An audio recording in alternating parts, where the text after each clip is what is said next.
Hello everyone, this is Fandom Writer here, and I am back with the next part of Future Trunks and X Press Reader. This is part 2 in the series, and guys, I am going to leave a small reminder. If you have not seen part 1, you should go read it now on my DeviantArt, or you should go take a look on the YouTube video I made of it, because there are 4 mainstream parts of it and a 5th part that is completely optional, which again, as I stated before, I am not going to be reading the 5th part on the YouTube channel because I want to keep this nice and kid-friendly. But speaking of kid-friendly, I am going to warn you guys, again, because I don't want to get yelled at from YouTube for this, because this is a very sad story, as the depressed part of the title ensures. Okay? Because this story involves things such as rape and abuse, okay? So it is very, very sad and everything like that. So you need to make sure that you can prepare for that. If you are not comfortable with said if you are not comfortable with said content in a fan fiction, then now's your chance to leave.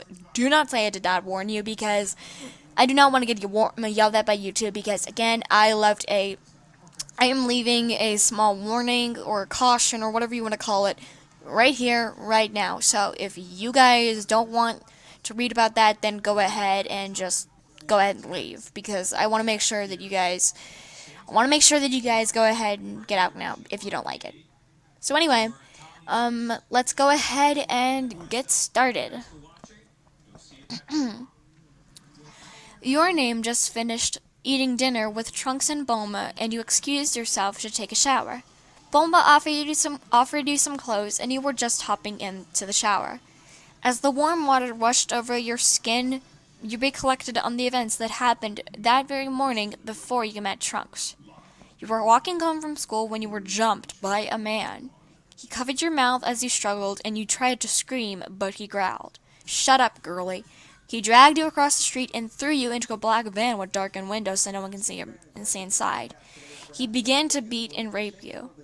You finally managed to get free from him and run into the forest and put your clothes back on. You kept running as if your life depended on it. And the worst part is that it probably did. Once you were far enough away from the strange man, you sat down on a log and cried. Not only had you just got lost in a forest and had no way of getting back out before dark, but you had just been raped. You cried and cried and cried and cried until no more tears would flow. That was when you met Trunks, and here you were in a shower in his house. You finally snapped back to reality when you heard knocking. "Your name, are you okay? You've been in there for a while," Trunks said in a concerned tone. "Yeah, I was just lost in thought. I'll be out in a bit." "Okay," Trunks said, and then laughed. You took a deep breath and turned off the shower. You changed into the clothes Bulma led you, and you looked into the mirror. You were wearing a very light purple t-shirt and gray baggy sweatpants. You brushed your messy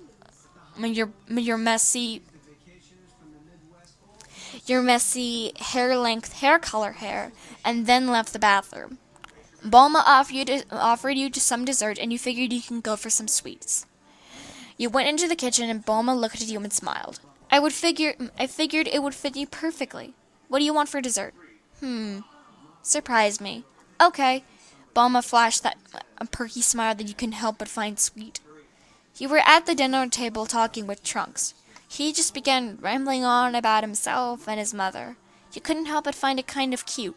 He started talking about his intense training, and you couldn't help but smile. He seemed very passionate about training and his old teacher Gohan. He talked about how those two met and going Super Saiyan for the first time. Bulma finally brought out dessert, and it was a strawberry shortcake topped off with whipped cream. You took one bite and felt as if you were in heaven. You didn't eat many good meals since your family was rather poor, so this was beyond amazing. The 3 of you talked and ate together for over half an hour, till you started to feel really tired. "I'm gonna go to bed. Good night, guys," you said in the most happy tone you've made all day. They both said good night, and you went to bed in the soft, white king-size bed.